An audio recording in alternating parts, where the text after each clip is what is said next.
before we begin, Ken, I want to help those who aren't really familiar with what you do in your office. Set that up a bit. So, Sure.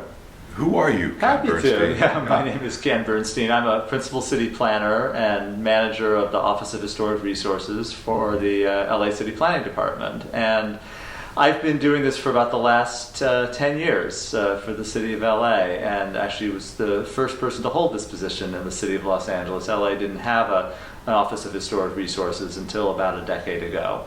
So what qualified you for that position? Well, I don't know if anything really qualifies you for this position. It's a mix of experiences that I've had. I had previously, before coming to the city, been director of preservation issues for the Los Angeles Conservancy, which is the citywide and countywide nonprofit historic preservation organization. And so I was a preservation advocate, a very different role, more of an advocacy and education role for the LA Conservancy. It's a really seminal organization when it comes to LA. It sure is. The LA Conservancy actually is the largest local preservation organization in the country in terms of membership, which always surprises people who think LA doesn't care about its history. I know. Yeah. So the Conservancy really helped create the constituency and the understanding throughout the city of the value of historic preservation over many years.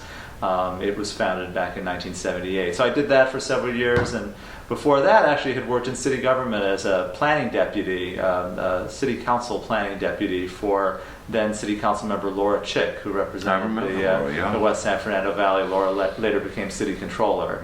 So I handled her planning and land use issues. So I think it was thought that when I applied for the job, my combination of city experience and historic preservation experience was the right mix. And what, in a nutshell, does the Office of Historic Resources do? Well, we are the Historic Preservation Office for the City of Los Angeles, so our mission really is to help protect and identify significant historic places in the City of Los Angeles. And we really have a multiplicity of roles. Part of it is that we oversee our designated landmark program, what we call historic cultural monuments in the City of Los Angeles, which is under the purview of what's called our Cultural Heritage Ordinance. That actually goes back to 1962 in Los Angeles. You mean they were declaring landmarks even that far back? They were. Back in 1962, LA actually predated New York, Chicago, Boston. I'm surprised by that because I always thought all the glory went to New York. No, we were about 3 years before New York's Landmarks Ordinance, which was passed there in the aftermath of the demolition of Penn Station, which was a seminal moment in the history of preservation in New York. But we were 3 years ahead of that in Los Angeles. What would be the oldest landmark? Historic Cultural Monument number 1 is the Leonis Adobe, which is many people think of as being in Calabasas, but it is on the border of the city of LA in Woodland Hills and Calabasas, albeit on Calabasas Road. So the very first meeting in August of 1962, the Leonis Adobe was designated, and then some of the remaining Bunker Hill houses were also among the very first designated in 1962. Some of them were relocated to what then became Heritage Square along the Pasadena Freeway. That was a time of great change in Los Angeles and redevelopment. Particularly with the demolition of Bunker Hill for the redevelopment of downtown. Exactly. So there was this growing preservation consciousness about what we were losing and how the city was changing at a moment of great optimism, great forward-looking momentum in the city at that time. So we had our Cultural Heritage Ordinance go into effect. For decades, that ordinance, our historic cultural monuments, were under the auspices of what was the Municipal Arts Commission, what later became the Cultural Affairs Department of the city. It was part of our, in a way, our public art and cultural tourism function in the city. Really later it was seen that historic preservation also is about planning and land use, and so by 2006 this got folded into the city planning department. So we oversee that program, the Cultural Heritage Ordinance. We also oversee the major financial incentive for historic preservation, which is called the Mills Act, our Mills Act Historical Property Contract Program, which is a property tax incentive for owners of historic structures, either our individual historic cultural monuments or structures in our HPOZs. And that is something that emanates from the state. It is. It's a state program implemented by local governments such as the City of Los Angeles, and we have one of the largest programs in the state now, over 700 properties that are part of that incentive program, and we oversee that, review projects, and review work that's ongoing in keeping with that ordinance, as owners commit to maintaining and rehabilitating their property in exchange for getting a property tax incentive in most cases. So we oversee that program. We're going to talk today about our historic districts program, historic preservation overlay zones, which is a huge component of what we do.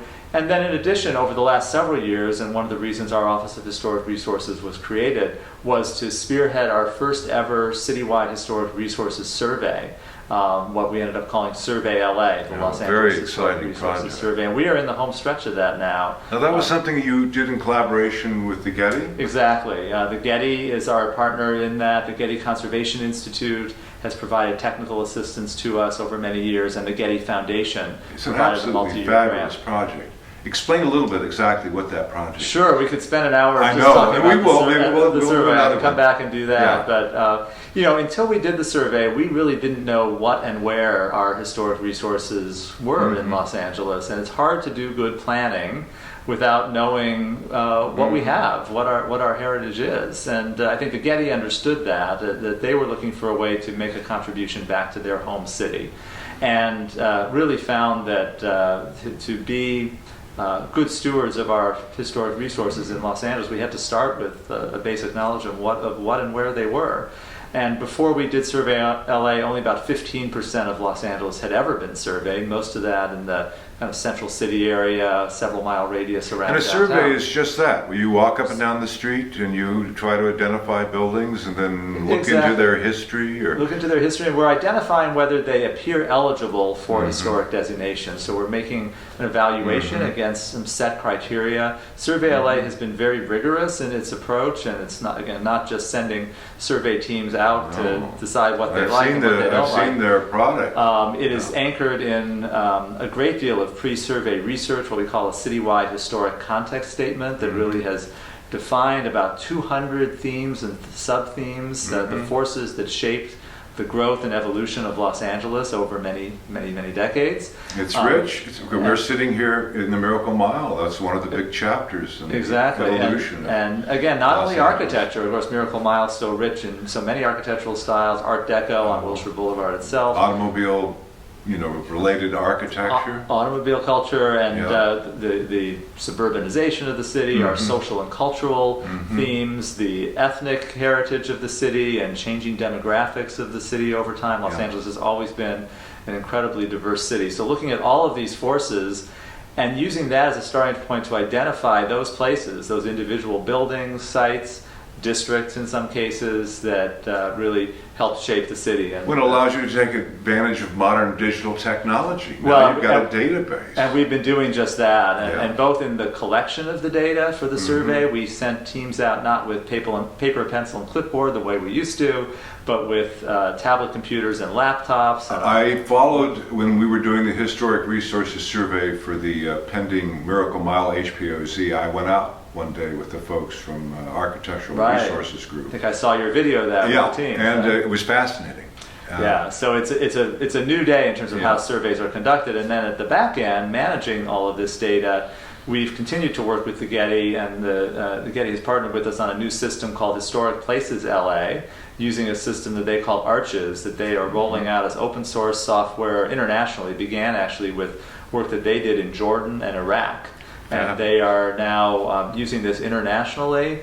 What is English Heritage, Historic England is using this system. The City of London is looking at it. We have interest from Singapore. So now we're talking about a global database. It's a global database, but LA has the first customization of this Arches system for the City of LA. It's another gift by the Getty to the city, and gives us the most advanced system of cultural resource management, really, of any city in the U.S. at this point. Exciting. So it is all tremendously exciting. We're in the home stretch of the survey. We're going to finish by the end of 2016 with the field work, and continue to add data. The Historic Places LA system doesn't yet have all of our data, but by next year we think we'll be fully caught up and have an incredibly rich data set to allow very robust searches for individual sites, for works associated with a particular architect, works associated with maybe a ethnic or cultural themes such as Japanese American history or African American history in the city,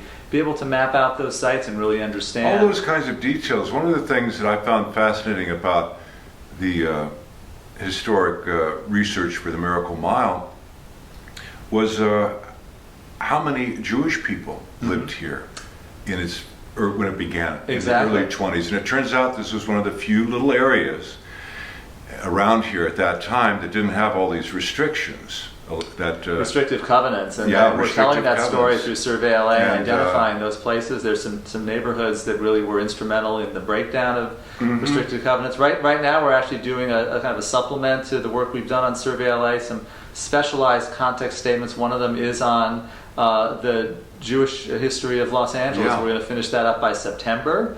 That and should really identify the those movement sites. out of Boyle Heights too, around this part of area. Exactly, and identify those Miracle places, not only synagogues and Jewish cultural institutions, but residential neighborhoods and other resources identify with the history of the Jewish community. We've done this with Latino history in the city. Actually, we did a pioneering study on LGBT history, and I would think it would be a sites. very rich history in Los Angeles. So all of that then is feeding into this citywide survey and database, and gives us the whole purpose of it is not just to study it for academic purposes. It's useful for those purposes, certainly, but to use that information as the basis for doing good planning. That again, if we know what and where our historic resources are when we have projects that are pending, or when we have a proposed new long-range plan that proposes change for a community. Well, it kind of gives history a place at the table, doesn't it? Exactly, and it allows us to integrate history into those decisions on individual projects and on our long-range planning. And it doesn't mean that every historic place that we identify will necessarily be preserved, but it allows us to have a conversation about those places and to upfront flag those places for community members and developers and property owners alike, so that we're not having the debate when it's almost too late. I know, well, when everyone's retreated to their corners and put their boxing gloves Exactly. on. We want to have that discussion up front with full knowledge of what's significant in each community. And that's really what surveillance Well, you alluded early on, that many people think LA being such a young city that we really don't have a history, or a very slim one. And but it seems to me that, obviously, giving thanks to the LA Conservancy and your office and your efforts and others like the Getty, more and more people in Los Angeles seem to be becoming more and more aware of history and the history of their places. Now, sometimes I think that's born of a reaction to McMansions or new developments. They suddenly realize that there's more than just a few old buildings they're losing. It alludes back to what we were talking about, that it's not just architecture, it's the history of the place. So let's talk about historic preservation overlay zones, HPOZs. How many do we have in LA? We now have 30 HPOZs in the city, and the first one dates from? The first one dates from 1983, and it was Angelino Heights, which is probably our greatest collection of Victorian-era architecture. Many people know Carroll Avenue, a National Register Historic District that's part of Angelino Heights. It has other architectural styles as well. Our HPOZ ordinance that we're talking about today, our original law, goes back to 1979, and then it took a few years for So did that evolve out of this landmark law? It did, and actually it was the LA Conservancy. LA Conservancy was created in 1978, and immediately realized that we didn't have a mechanism for the creation of historic districts, of designating historic And basically that's what they are. That's what they are. HPOZs, we use the term because it's become so accepted in LA, but often we generically talk about them as historic districts. And they're defined areas and neighborhoods that have a consistency of... Exactly. So a boundary area is drawn, and within that boundary you have a certain history, significance, cohesiveness to that neighborhood, or the architectural styles in that neighborhood that warrant recognition and protection. So we've had a tremendous explosion of interest, and I think it really does attest to the growing maturity of the city, the growing appreciation for the history of Los Angeles, because I mentioned I worked at the LA Conservancy. When I started there, we had 8 HPOZs in Los Angeles. That was 1998. And the first almost 2 decades that our ordinance was in place, we had only 8 created. In less than 2 decades since then, we went up to 30, and we now have 7 additional HPOZs that are currently under consideration. So that's more than a quadrupling of the. And I hear program. rumblings from other people who've reached out to us for insight that there are a lot more could be on the way. There are. We get continued interest from neighborhoods around the city that would like to become HPOZs. It's heartening, certainly for us that believe in the program and that have worked on it, that it's a program that is engendering additional interest and support. We've never had one repealed, or neighborhoods that have really wanted out. People of the seem program. very proud of them. And I see in the real estate ads, the realtors promote them. Absolutely, and it's not to say that they're without controversy. There's always debates indeed. about Sure. whether an HPOZ should or shouldn't be adopted for proposed areas, and questions about balancing historic preservation and private property rights. But by and large, once they're in place, things do kind of settle down. The neighborhood begins to understand what the HPOZ is all about, and it does, in our experience, foster a sense of community as well. So it has. It certainly tangible has benefits. here. We've always been a tight community here in the Miracle Mile, but especially so now. And we've seen that in neighborhood after neighborhood. So it's heartening that there continues to be interest in growing the program. As the person ultimately responsible for overseeing the program, though, that presents an administrative. It's a double-edged sword. Exactly. That's presents some challenges. So we have been struggling with the challenges of growth to our program. How do we make the HPOZ program as a whole sustainable, both for the 30 that we have in place now, and that 30, by the way, represents about 18,000 structures that our office is in some way helping to oversee. And you've got another 7 in the pipeline? And another 7 in the pipeline, another, I think, about 4,000 structures coming behind it, and who knows how many beyond that. So we're looking at about another 20-25% growth in the program in one fell swoop, and a program that already is a significant administrative challenge for us. Indeed. We want to be able to service it in the way that to provide a very high level of service, and that's a growing challenge, going from 8 to 30 HPOZs. So some of the changes that we're looking at to our HPOZ ordinance are meant to both kind of reflect on lessons learned over the last several years of administering the program, but also with an eye toward how do we keep this program as sustainable as possible, so we can continue to and accommodate, manageable. make it manageable, Yeah. but also accommodate the future growth in those neighborhoods that still would like to have similar protections in place.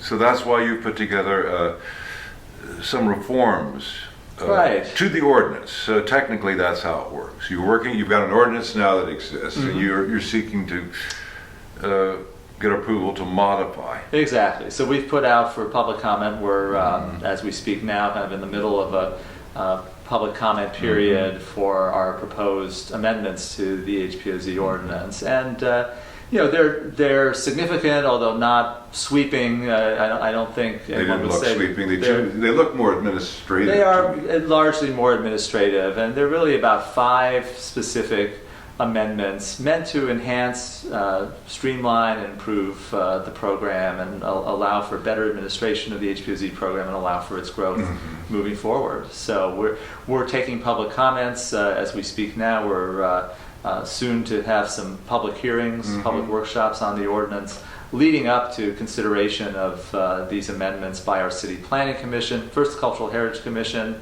later in July, City Planning Commission in September, and we hope to be at City Council by the end of 2016 with these proposed Very amendments. good. Well, I'll put up the link to, you've got a great website. Thank you. And I know you've got these reforms all nicely detailed on your website. So I'll put a link up at the Wonderful. and I would encourage them to check them out. It's also a fascinating page too, because you can go look at all of the existing HPOZs. Yeah, we have little sort of short snippets of their history and profile. of each HPOZ. We also have on our website links to the preservation plans for each of our HPOZs, and you can get a flavor for what these neighborhoods Now, am I are like. correct that you're also seeking some reforms to the the historic cultural monument? We are process? looking at amendments to the Cultural Heritage Ordinance simultaneously. Those are probably even more procedural in nature. Just housekeeping. In a way, the main change there, just for your viewers, is that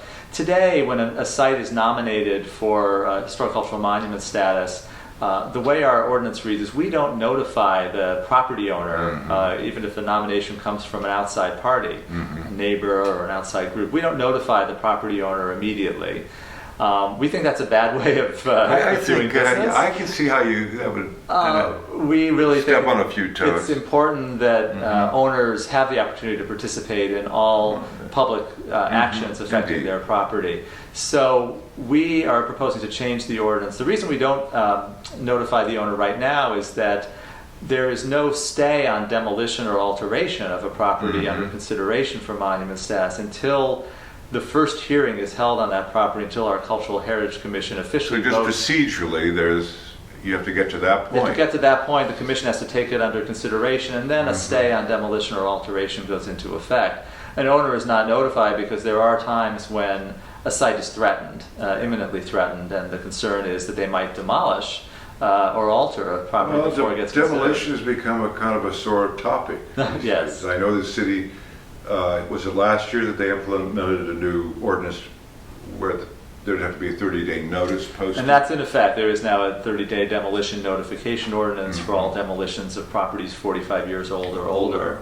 But even so, we were seeing at times demolitions of properties being considered for monument status. So what we're proposing... was it the French Laundry building? I think it was known as Mole Richardson there. Oh, Well Richardson, yes, Which was exactly. shocking. Right, Shocking. La Brea. Even people I know who weren't big historic preservation fans were. Exactly, and that was really the Gobsmacked demolition by that. that led to that demolition Yeah. notification ordinance. So our proposed amendment would change the process to allow for notification of the property owner immediately upon our staff deeming an application complete and scheduling it for the commission. The stay on demolition or alteration would go into effect simultaneously. So there'd be a little bit of a longer period where that stay would be in effect. But the benefit to property owners, and what we've heard from most property owners, is they like the trade-off. They get to hear about the nomination immediately and participate in all aspects. Well, of many the, of them are supportive of it. Exactly. So most are supporting that proposed amendment. That also we expect to go before the City Council before the end of the year. But you made a good point, and I think it bypasses a lot of people. They think, oh, only an organization like LA Conservancy or the LA Art Deco Society can nominate a building to be a landmark. Anyone can nominate, and in fact, I think the biggest misconception people have, people think it always is a preservation advocacy organization. The most common nominator of historic cultural monuments are property owners themselves. I've noticed that when I've Most looked of them are owner supported or owner initiated, and some of them are motivated by the Mills Act, I incentive was that going to mentioned. say, yeah. Some of them just want to have that protection in place, something that they can pass down to the next generation. But the majority of our nominations are from property owners. Now, with HPOZs, is it a similar thing, at grassroots, typically? HPOZs are very grassroots. They are initiated by the neighborhood itself. So this is not about city government coming in top down and imposing something on a neighborhood. So really it bubbles up from the community itself. Typically they are approaching our office or their city council representative, indicating that there's an interest in a proposed HPOZ. It takes a lot of organization, and education and outreach just to get to this point of potential adoption. But it really is a partnership between the city. We then kind of swing into action once it appears there's significant support in the community and there's initiation by typically a city council member. And then our Office of Historic Resources gets involved. We work with the neighborhood. A historic resources survey is really the first step, a la what we've done for... I was going to say, that's a big step, although there are some particularly smaller HPOCs who've done their own historic resources survey. Yeah, and it's always... which is pretty impressive. No, we were lucky here in the Miracle Mile to engage the services of... Right, so many have done really a volunteer-driven survey. In recent years, we've really wanted that to be at least ultimately vetted by some historic preservation professionals. That Yeah, that's right. Well, some- even those who do it themselves, it still has to pass muster. Exactly. So we have made certain that there's at least a consistency and a quality to those surveys. But it is ultimately a grassroots effort, and then a partnership between the city, our Office of Historic Resources, and the local community to make these. Then let's give a little capsule lesson. One of the things I learned in the process of our HPOZ, that we're still in the midst of, was determining non-contributing and contributing properties, Right. and how those percentages bear on the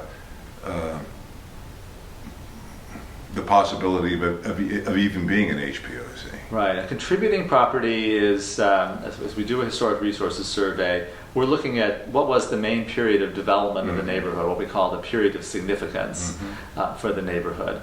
And a contributing structure is one that is from that period of significance, the predominant period where a neighborhood grew and developed, and that remains largely intact to be able to convey still its So if you historic step back significance. 90 years ago, a lot of these buildings, Right.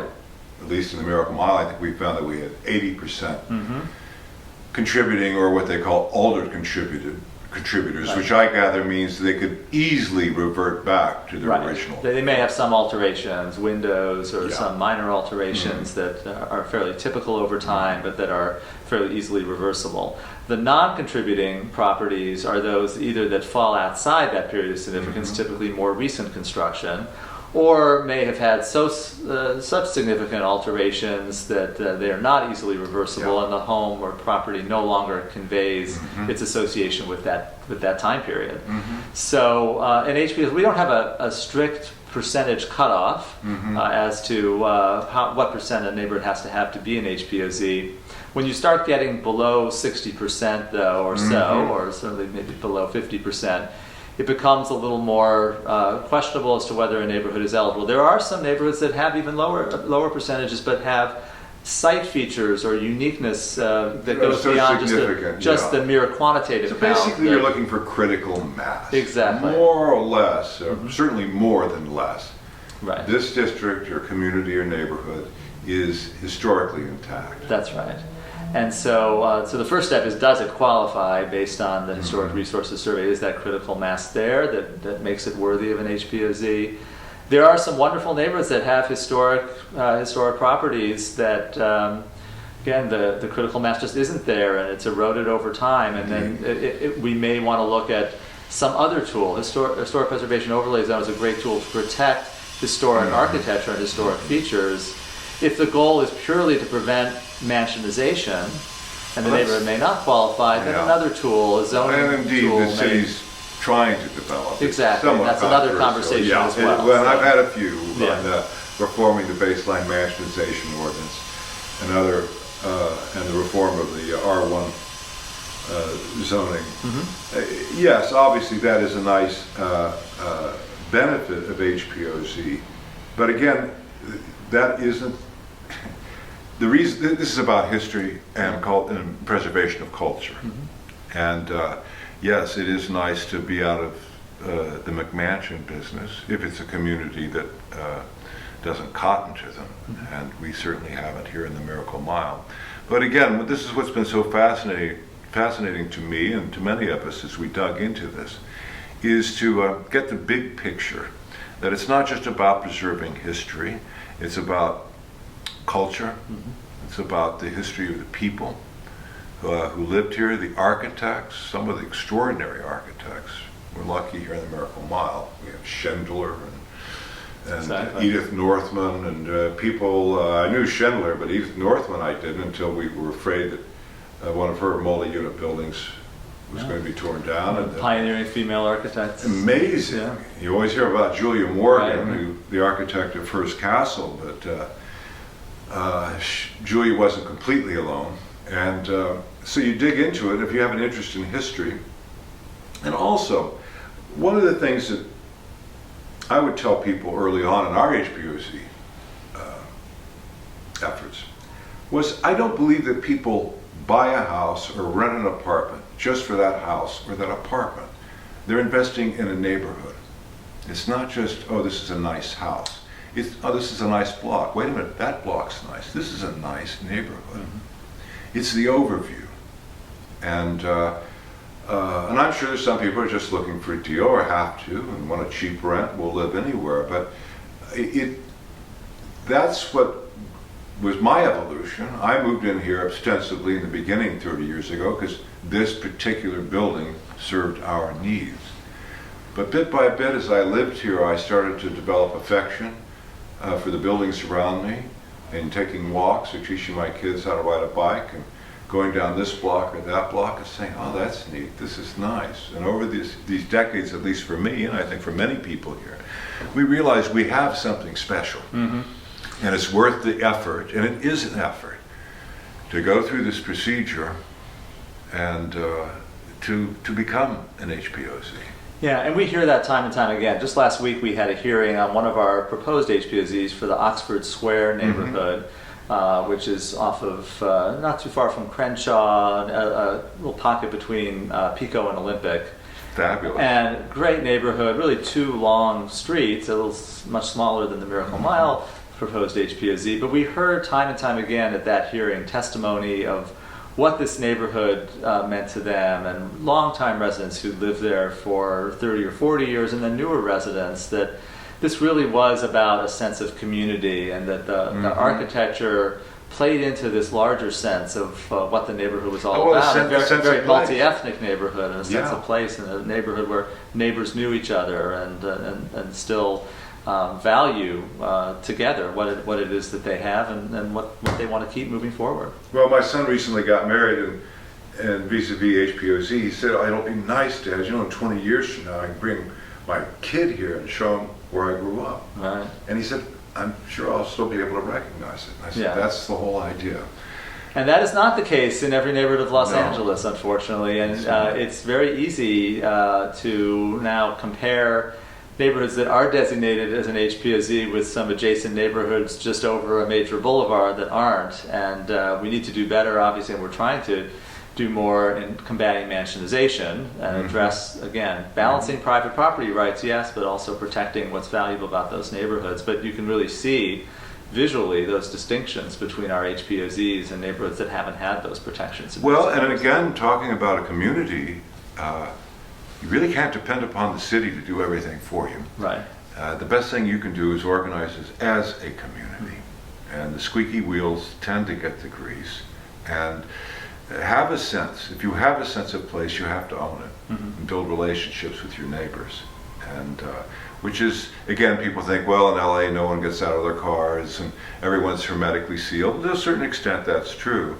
But again, on the other hand, as I see these other communities with HPOZ, and I certainly see the benefits it's had on us in terms of just getting to know your neighbors, it's pretty profound. So beyond all this, it's good for just social. No question. There's a social benefit.